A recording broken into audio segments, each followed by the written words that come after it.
So in this video, I'm going to tell you the best auto clicker for your Roblox. So make sure to watch this video till the end, otherwise you can miss something very important. And let's jump right into it. Alright, so you're gonna go to this link.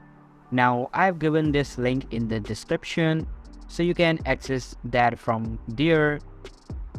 And now once you have downloaded your auto clicker from here, you're gonna open that up.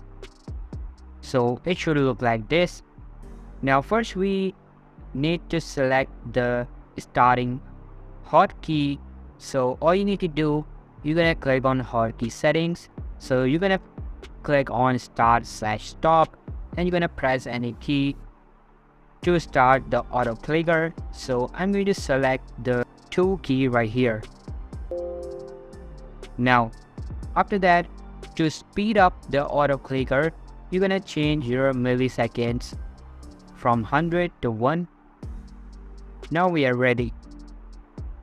So I'm going to go to CPS test. So right here, if I place my cursor over here and if I press the 2 key, which we have set it as our starting key,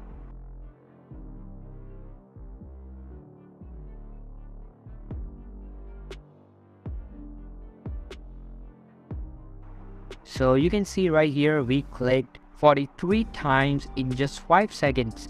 So guys, this is how you can use the auto clicker for Roblox. If you found this video helpful, then make sure to give this a huge thumbs up, subscribe to our channel. Thank you so much for watching.